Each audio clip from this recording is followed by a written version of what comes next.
As if there are not enough conflicts in the McAllister household, Georgie courts a new one in Georgie and Mandy's First Marriage Season 1, Episode 11, Working for the Enemy. It all begins with his decision to work for Fred Fagenbacher, Jim's competitor in the tire business. In the episode airing tonight, February 20, Audrey's past rears its head when Georgie leaves the tire store to work for Fred Fagenbacher, Jim's longtime nemesis, and Mandy struggles to keep peace in the house. It appears that Georgie and Mandy's foundational flaws aren't as severe as they first appeared. In contrast, Audrey and Jim typically manage to keep their marriage intact, although Audrey's ex might be a bigger source of contention than it first appears. In Season 1, Episode 11 of Georgie and Mandy's First Marriage, Audrey purposefully poked fun at Jim about Freddie while Mandy tried to reason with Georgie. In front of her parents, Mandy had the common sense to put on a unified front with Georgie. While in private, she focused on persuading Georgie to blink first.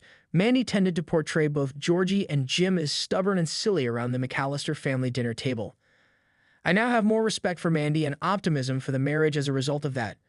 The majority of Georgie and Mandy's First Marriage Season 1 has given the impression that the pair is headed toward divorce sooner rather than later, which is consistent with the Big Bang Theory's title and narrative. The intention seemed to be for them to be together for years before recognizing that it's not working. But of course, it won't be much of a show if they split up right immediately. It was different this time. It felt so much better than what they typically do when Mandy told Georgie how she felt, but yet allowing him to make his own choices. The situation didn't get out of hand, despite Mandy's financial worries and her belief that Georgie shouldn't argue with her father while residing in his home. It was two individuals talking through a crisis like grown-ups and supporting one another. Please, more of this. The first rule of this kind of humor is that everything must be fixed by the time the credits roll, and the series typically adheres to traditional sitcom cliches. It's too awful.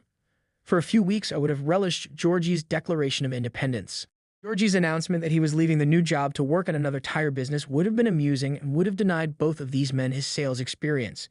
Since the start of the season, Georgie and Jim have been fighting over Korean tires, but this time it went out of control. Georgie was more irritated by Jim's refusal to even listen to his explanation of the arrangements than she was by the tires. Georgie ordering a product he didn't want to sell behind his back infuriated Jim. Throughout his childhood, Georgie has been the loser older brother, the one who was viewed as foolish due to his lack of Sheldon's intelligence. Jim has shown him more respect than his birth family has ever shown him, yet it is still insufficient. Jim's outright rejection of his suggestion without even listening to him likely rekindled a lot of old grievances regarding Georgie's family's treatment of him. Since the program is a comedy, it didn't delve too deeply into Georgie's mental health problems because he grew up in his little brother's shadow. But the conversations with Jim effectively demonstrated that Georgie's annoyance extends beyond this particular problem. He finds it difficult to tolerate his ideas being denied without discussion because sales is his one major expertise. Jim has the same problem. He rambled on about how he had spent 35 years in this position. Acting as though he knew better how to generate money in the business, he was angry at his son-in-law, whose primary achievement to date has been unintentionally getting Mandy pregnant. Jim's actions are understandable when you consider that Georgie is typically correct regarding the tire shop. Actor Matt Letcher deserves praise for a job well done. I couldn't wait for him to get off my screen because of how annoying he made Fred with his excellent acting. I hope Jim would simply ignore him, though. Even though it's easier said than done with someone that irritates you, that's the greatest method to deal with people like Fred. Unfortunately, Audrey didn't appear to share this sentiment. For some reason, she looked to be missing their previous relationship. There might be an issue with her and Jim's connection. Her response to Fred made me question something I had never considered before.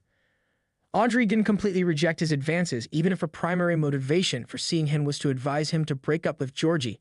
Did Audrey like flirting with Fred even though she was married to Jim, or am I exaggerating? What transpired to separate her and Fred would be fascinating to me. Was she leaving him for Jim, or was it simply growing older and moving on? There seems to be more to this tale.